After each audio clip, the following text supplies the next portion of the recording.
بلا تاخیر میں دعوت خطاب دے رہے ہیں خطیب ذیشان مقرر عالی شیعان حضرت مولانا قاری ہارون شفیق صاحب انشاءاللہ اپنے مخصوص انداز دی اندر خطاب فرمان دینے حضرت مولانا قاری ہارون شفیق صاحب۔ الحمدللہ نحمدہ ونستعینہ ونستغفرہ ونؤمن بہ ونتوکل علیہ ونعوذ باللہ من شرور انفسنا ومن سیئات اعمالنا من یہدہ اللہ فلا مضل لہ ومن یضللہ فلا ہادی لہ ونشہد ان لا الہ الا اللہ وحدہ لا شریک لہ ونشہد ان محمدا عبدہ ورسولہ اما بعد فاعوذ باللہ السمیع العلیم من الشیطان الرجیم بسم اللہ الرحمن الرحیم وَنُنَزِّلُ مِنَ الْقُرْآنِ مَا هُوَ شِفَاءٌ وَرَحْمَةٌ لِّلْمُؤْمِنِينَ صدق اللہ العلی العظیم۔ دنیا کی کتابوں میں قرآن چمکتا ہے، دنیا کی کتابوں میں قرآن چمکتا ہے، قرآن میں اللہ کا فرمان چمکتا ہے۔ عادت بنا لے جو تلاوت قرآن کی، اللہ کی نظروں میں وہ انسان چمکتا ہے۔ ہر قسم کی تعریفات، تمجیدات، تحلیلات اللہ رب العالمین کے لیے ہے، جو پوری کائنات کا خالق، مالک اور رازق ہے۔ انگنت لا تعداد درود و سلام امام الانبیاء، امام السید الرسل، امام المرسلین، خاتم النبیین، رحمت للعالمین، جناب محمد الرسول اللہ صلی اللہ علیہ وسلم کی ذات گرامی پہ حضرات میں شکر گزار ہوں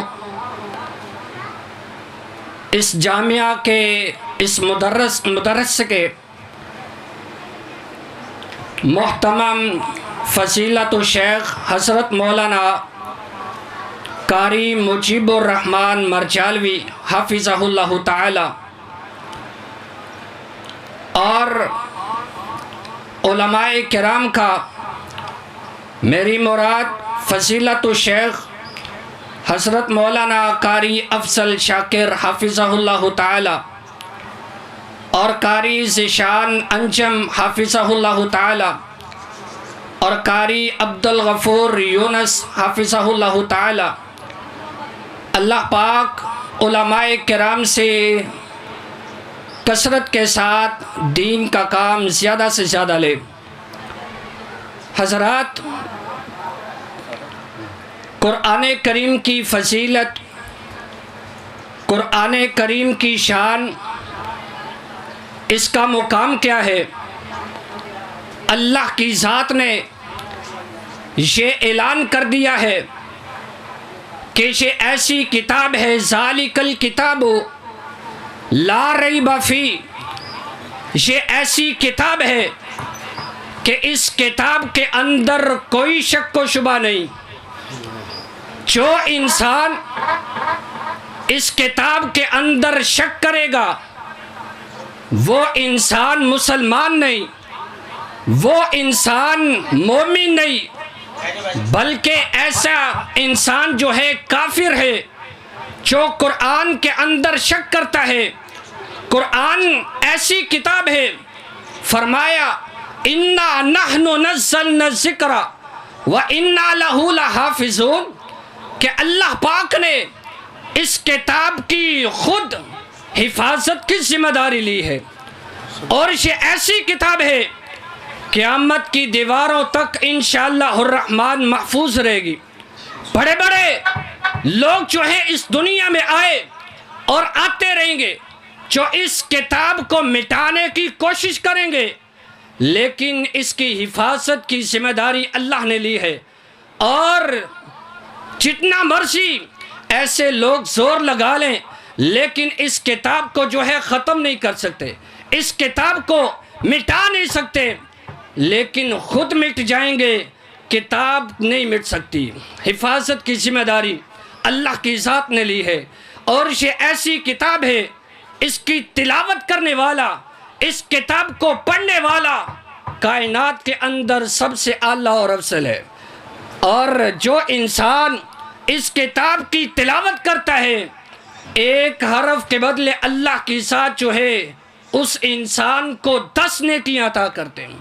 فرمایا کہ الف لام میم، نبی علیہ السلام نے ارشاد فرمایا میں یہ نہیں کہتا کہ الف لام میم ایک حرف ہے، بلکہ الف حرف، لام حرف، میم حرف، الف ایک حرف ہے، لام ایک حرف ہے اور میم ایک حرف ہے، کل 3 حروف۔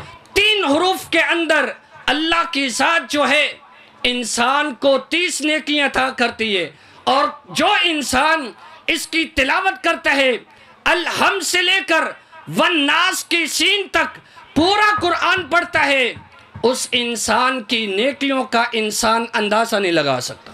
اللہ پاک جو ہے اسے نیکیاں کتنی عطا کرتے ہیں۔ حضرات یہ ایسی کتاب ہے کہ اس کتاب کی تلاوت جو ہے اللہ کی ذات بھی سنتی ہے۔ نبی علیہ السلام نے ارشاد فرمایا، حضرت ابو ہریرہ رضی اللہ تعالی عنہ اس حدیث کا راوی ہیں، پاک پیغمبر علیہ السلام نے ارشاد فرمایا کہ اللہ کی ذات جو ہے کسی آواز پر اتنا کان نہیں لگاتی جتنا جو ہے کان نبی علیہ السلام کی پیاری خوبصورت آواز پر لگاتی ہے، جب وہ پیارے خوبصورت انداز کے ساتھ اللہ کے قرآن کی تلاوت کر رہے ہیں۔ یہ قرآن کی تلاوت جو ہے اللہ کے ہاں اتنا محبوب عمل ہے۔ نبی علیہ السلام نے ارشاد فرمایا، حضرت ابو ہریرہ رضی اللہ تعالی عنہ فرماتے ہیں پاک پیغمبر علیہ السلام نے یہ ارشاد فرمایا کہ لوگوں، اے میرے صحابہ، رات کو سوتے ہوئے قرآن کا 1/3 حصہ تلاوت کر کے سویا کرو۔ فرمایا اے اللہ کے محبوب علیہ السلام 1/3 حصہ 10 پارے جو ہیں، کون سے ایسا انسان ہمارے اندر جو اتنی ہمت کرتا ہے، اتنی قوت اور طاقت ہے، روزانہ 10 پارے قرآن کی تلاوت کر کے سویا کرے۔ نبی علیہ السلام نے ارشاد فرمایا، آپ نے فرمایا کہ جو انسان سورت اخلاص کی تلاوت کرتا ہے، اسے 1 مرتبہ پڑھتا ہے، اللہ کی ذات جو ہے اسے 10 پاروں کا اجر و ثواب عطا کرتے ہیں۔ جو انسان 2 مرتبہ پڑھتا ہے اسے 20 پارے، اور جو انسان 3 مرتبہ پڑھتا ہے اسے 30 پارے مکمل قرآن کا اللہ کی ذات جو ہے اجر و ثواب عطا کرتے ہیں۔ لیکن ایک بات یاد رکھیے، کوئی انسان یہ نہ کہے کہ رات کو سوتے ہوئے 3 دفعہ سورت اخلاص پڑھی، اس کی تلاوت کی، پورے قرآن کا اجر و ثواب مل چکا، اب لہٰذا دوسرے پارے جو ہیں، دوسری صورتیں، ان کی تلاوت کرنے کی ضرورت نہیں۔ ایسا نہیں ہے، اس صورت کی شان، اس کا مقام جو ہے، اس صورت کے اندر جو اللہ کی توحید کا ذکر ہے، اللہ کی ربوبیت کا ذکر ہے، اس کی شان کا جو ذکر ہے، اس کی فضیلت کا ذکر ہے کہ اتنی فضیلت ہے، 1 مرتبہ پڑھنے سے 10 پارے، 3 مرتبہ پڑھنے سے پورا قرآن، اور جو انسان پورا قرآن پڑھتا ہے اس کا اجر و ثواب بہت زیادہ ہے۔ آئیے، یہ ایسی کتاب ہے کہ صحابہ کرام کے اندر بھی اس کی بڑی فضیلت ہے۔ نبی علیہ السلام حضرت عبداللہ بن مسعود رضی اللہ تعالی عنہ، آپ علیہ السلام منبر پر تشریف فرما، آپ نے فرمایا کہ اے عبداللہ رضی اللہ تعالی عنہ، اقرأ علیہ، مجھے قرآن پڑھ کے سنو۔ فرماتے ہیں اے اللہ کے محبوب علیہ السلام، اقرأ علیک وعلیک ما انزل، قرآن آپ پر نازل ہوا اور میں آپ کو پڑھ کے سنوں۔ نبی علیہ السلام نے ارشاد فرمایا کہ اے عبداللہ، میرا یہ دل کرتا ہے کہ میں قرآن جو ہے اپنے دوسرے ساتھی سے سنوں۔ اتنا مقام نبی علیہ السلام کے ہاں، اتنی عزت والی یہ کتاب ہے۔ فرماتے ہیں میں نے سورۃ نساء کی تلاوت شروع کی، پڑھتے ہوئے اس آیت مبارکہ پر پہنچا، فَكَيْفَ إِذَا جِئْنَا مِن كُلِّ أُمَّةٍ بِشَهِيدٍ وَجِئْنَا بِكَ عَلَى هَؤُلَاءِ شَهِيدًا۔ اس آیت مبارکہ پر پہنچا، نبی علیہ السلام نے ارشاد فرمایا، حسبک الآن اے عبداللہ، اب بس کرو۔ فرماتے ہیں میں نے اپنا سر اٹھایا، نبی علیہ السلام کی طرف دیکھا، آپ نے اپنے سر کو جھکایا ہوا، آنکھوں سے آنسو جاری ہیں۔ پتا چلا کہ نبی علیہ السلام اپنے صحابی سے قرآن سن رہے اور زاروں کی طرح رو رہے، آنکھوں سے آنسو جاری۔ حضرات یہ ایسی کتاب ہے کہ فرشتوں کے ہاں بھی اس کا بڑا مقام، بڑی عزت ہے۔ حضرت اسید بن حضیر رضی اللہ تعالی عنہ فرماتے ہیں میں رات کے وقت اپنے گھر کے صحن کے اندر سورۃ البقرہ کی تلاوت کر رہا تھا۔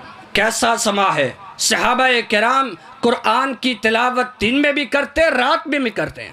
رات ساری جو ہے اللہ کی عبادت کے اندر، قیام کے اندر اللہ کا قرآن پڑھ رہے ہیں۔ ہم جیسے نہیں کہ ہم ساری رات جو ہے موبائل پر، کمپیوٹر پر، نیٹ پر فحاشی دیکھتے ہوئے۔ عظیم وہ لوگ تھے جن کی راتیں جو ہیں وہ بھی مصلی پر گزرتی۔